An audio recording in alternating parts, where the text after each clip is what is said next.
Il y a changé du côté. Ça a été qu'il y a eu aya wulo sa re ga telen de meya anu wala kaniya to magare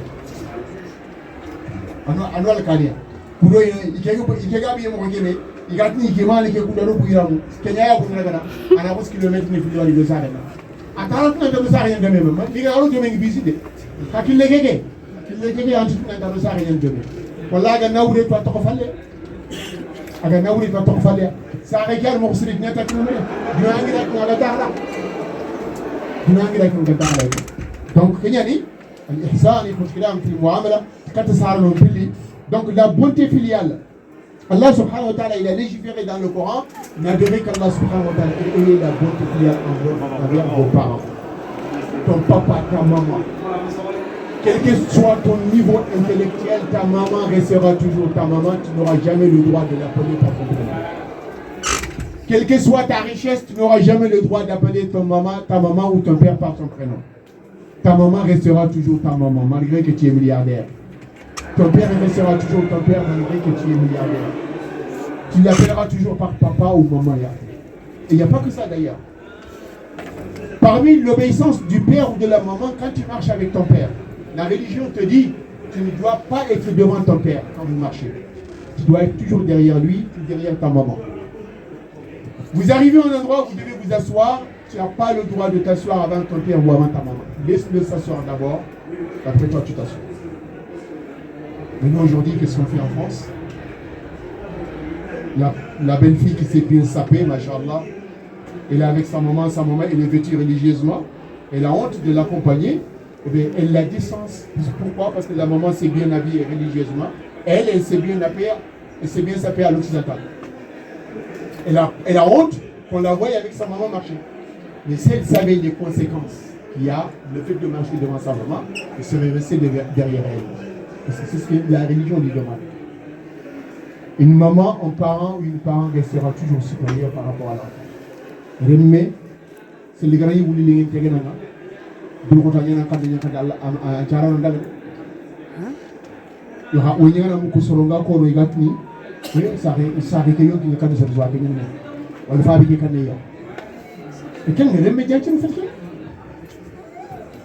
sela ngangu muti kenya duna fe gira nga wata ngata kala sela gana yamara pa ga kan na su wallahi Allah gana wi nyam Allah gana ni kin ka ga kan ni ken ne jinga bara ko fe no ne yake.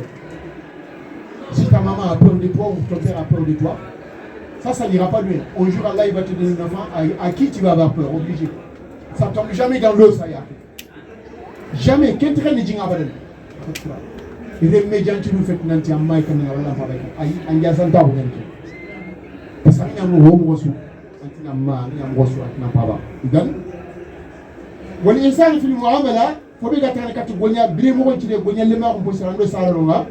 Aya faike ancara non billi bileno walli bileno wadde bane yankara bane bileno hari gana kara ibeti nga antaka na mawdi saram beti de mana na sarandaro na fisle de bana saran nan duwa saran nan nan la nyaga la ga yam pan saran nan mo hobe anna saran mutel limondi anna saran cewandi parce que Allah dunya ne saran cewenya Allah nya hadi ne saran nya hadi Allah me amma gati ya Allah na barkera ne est-ce que ko xafunya apputi nyallu ma defa de apputi ni Allah na barkera ko wala subhanahu ma la kallanta barkera wonji golle mo ma Allah la no tanjanta donc o saro nga haran charo non kalle palle e beti en ni na mawda bada même après le décès de tes parents soit l'un des parents est vivant ou tous les deux sont vivants ou tous les deux sont morts, tu seras toujours obéissant envers tes parents.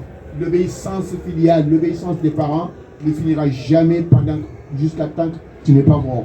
C'est quand tu seras mort maintenant, c'est fini l'obéissance des parents. Donc l'obéissance des parents, en quoi ça consiste? Qu'ils sont vivants ou morts, l'un des deux est vivant ou mort, tu les fais des doigts, des invocations.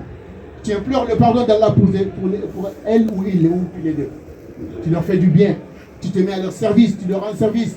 Tu essaies de mettre la satisfaction à leur intérieur. Parce que la satisfaction d'Allah est dans la satisfaction du parent. Si ton parent est satisfait de toi, Allah aussi est satisfait de toi.